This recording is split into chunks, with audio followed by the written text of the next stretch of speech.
गुलजार दादी जी हृदय मौनी बाबा का रथ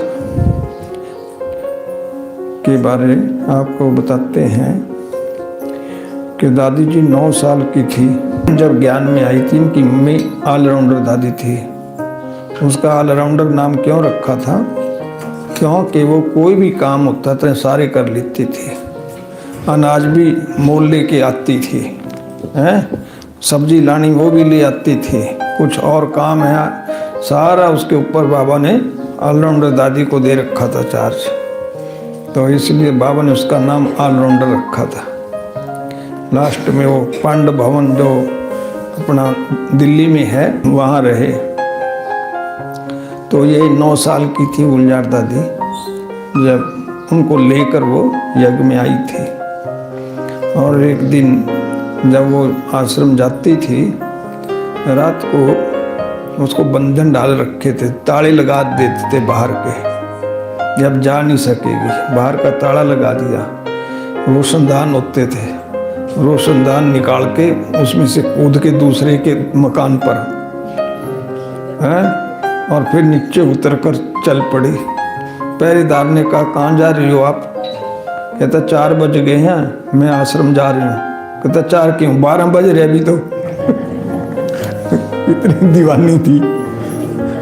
बज 12 रहे, कहती 4 बज रहे हैं। उसको छोड़ने गया, कहाँ तेरा सत्संग है? तो इस तरह से बंधनों से वो निकली थी और फिर गुलजार दादी को लेके आई।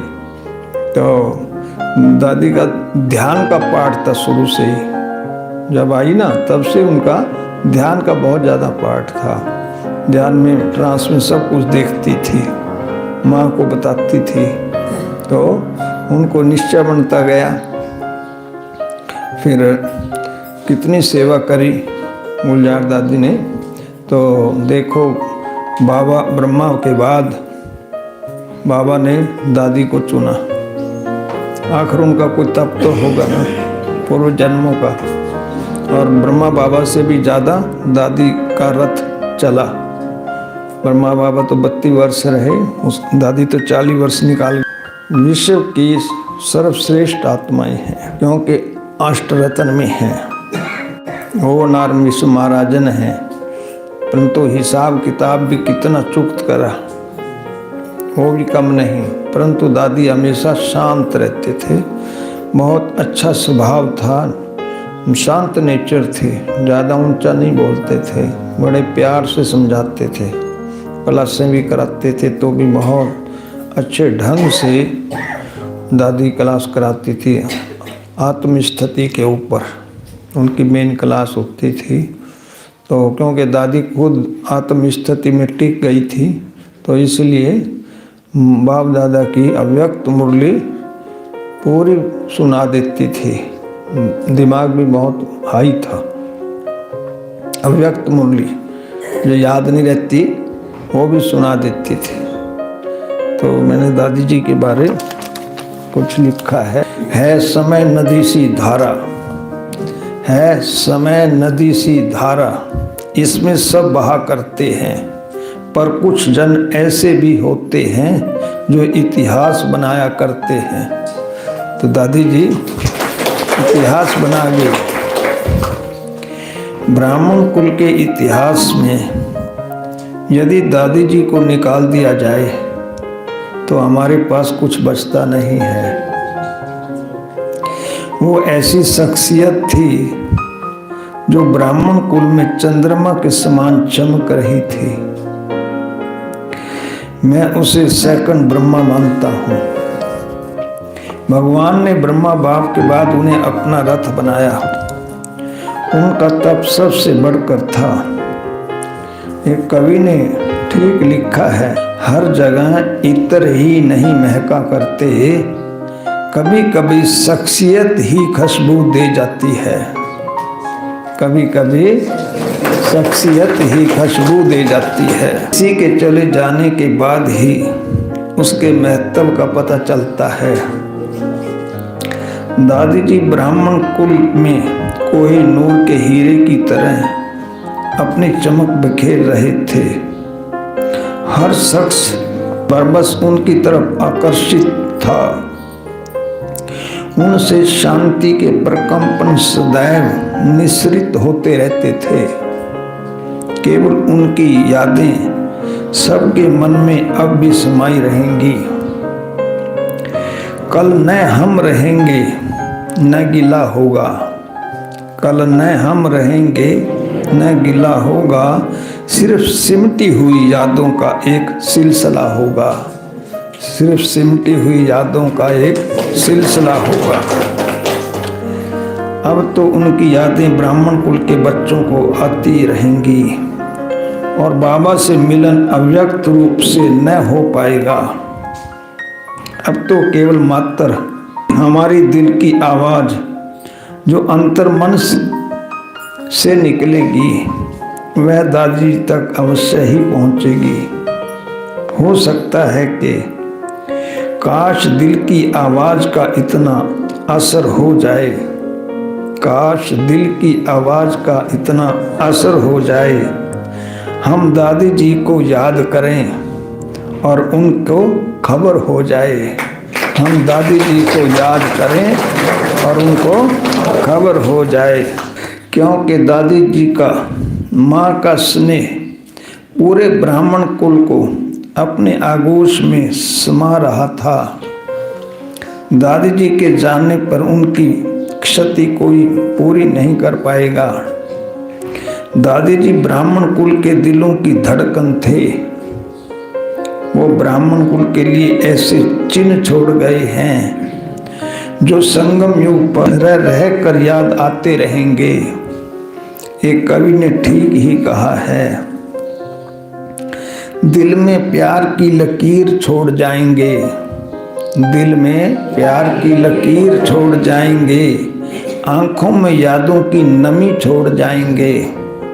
ढूंढते फिरेंगे संगम युग पर, ढूंढते फिरेंगे संगम युग पर, ब्राह्मण कुल के लिए ऐसी कहानी छोड़ जाएंगे, ब्राह्मण कुल के लिए ऐसी कहानी छोड़ जाएंगे। दादी जी के प्रति मन में इतने उद्गार हैं कि क्या क्या बताएं, मन बार बार भर कर आता है। आपका व्यक्तित्व एक ज्योति स्तंभ की तरह रोशनी प्रदान कर रहा था। प्रत्येक बाबा का बच्चा बाबा से मिलन मनाने के लिए आपके दर्शन को आतुर रहता था। उनकी आंखें आपकी तरफ प्यार भरी दृष्टि से निहारती रहती थी। बाबा का रथ आने वाला है। ठीक ही किसी ने कहा है कि कहाँ से शुरू करें कुछ समझ नहीं आता, कहाँ से शुरू करें कुछ समझ नहीं आता। आपकी विदाई के जिक्र से दिल भर आता, आपकी विदाई के जिक्र से दिल भर आता। आपकी त्याग तपस्या सेवा की बातें इतनी मशहूर हैं कि सम्मान से दादी जी सबका सिर झुक जाता, कि सम्मान से दादी जी सबका सिर झुक जाता। जब आपकी पूर्ण विदाई हो रही थी, समुद्र की लहरों की तरह आपके पार्थिव शरीर की ओर जन सैलाब उमड़ रहा था। हर दिल कह रहा था, क्या दादी जी को हम देख नहीं पाएंगे। मेरा मन भी अंदर ही अंदर इस विदाई से द्रवित हो रहा था। मैं सोच रहा था, दादी जी ने 9 वर्ष की आयु से समर्पण देकर सेवा की। आज मैं क्या यह सपना देख रहा हूँ या ये हकीकत है, मैं अपने मन की दशा बयान नहीं कर सकता। दादी जी की जिंदगी गुजर गई सेवा के कगार पर, दादी जी की जिंदगी गुजर गई सेवा के कगार पर। फूलों ने भी मचाई भीड़ आपके मजार पर, फूलों ने भी मचाई भीड़ आपके मजार पर। दादी जी जब क्लास कराते थे तो हमेशा आत्म स्वरूप पर ध्यान आकर्षित करते थे। वो हमेशा आत्मा के 7 गुणों हमें धारण करने हैं, आत्मा कर्मातीत बन जाए। वो हमेशा कहते किसी आत्मा का दिल नहीं दुखाना चाहिए, सभी को प्यार व खुशी बांटनी है। जिससे हमें बाप समान बनना है। दादी जी कहते थे, यह भी एक दुआ है खुदा से, यह भी एक दुआ है खुदा से, किसी का दिल न दुखे मेरी वजह से, किसी का दिल न दुखे मेरी वजह से। हे खुदा कर दे कुछ इनायत मुझ पर, हे खुदा कर दे कुछ इनायत मुझ पे, कि खुशियाँ ही मिलें सबको मेरी वजह से, कि खुशियाँ ही मिलें सबको मेरी वजह से। दादी जी का हृदय चांद की तरह शीतल, पानी की तरह सरल, धरती की तरह सहनशील, सागर की तरह गहरा था।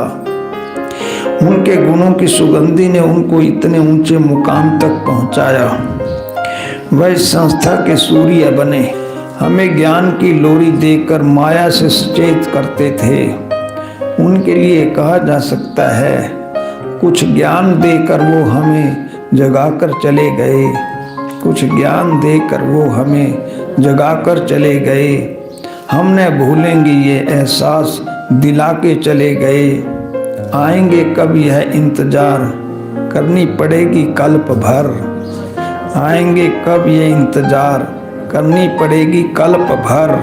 बुझ रही है आस जिसे वह जगा कर चले गए, बुझ रही है आस जिसे वह जगा कर चले गए। मेरा दिल इस बात को सहन नहीं कर रहा है कि दादी जी आने वाले बच्चे अपने भाग्य पर सब्र कैसे करेंगे। बाप दादा से नहीं मिल पाएंगे ना, कि वह बाबा से नहीं मिल सकेंगे।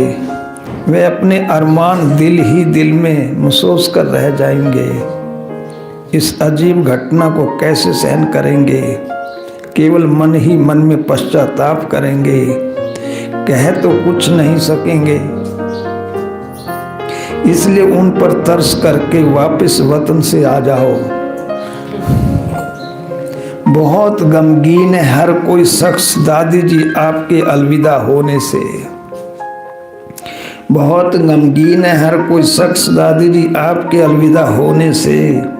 नए नए बच्चे चाह रहे हैं लौट के आ जाओ किसी बहाने से, नए नए बच्चे चाह रहे हैं लौट के आ जाओ किसी बहाने से।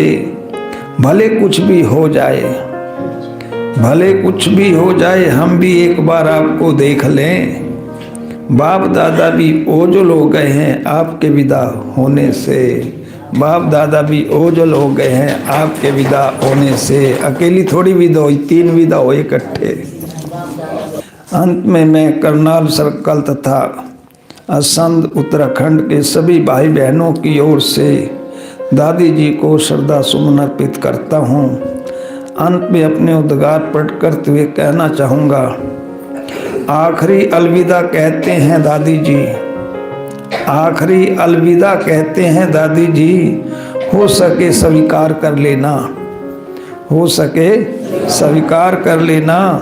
जब भी वक्त मिले आपको वतन में, जब भी वक्त मिले आपको वतन में, हमें दिल से याद तो कर लेना, हमें दिल से याद तो कर लेना।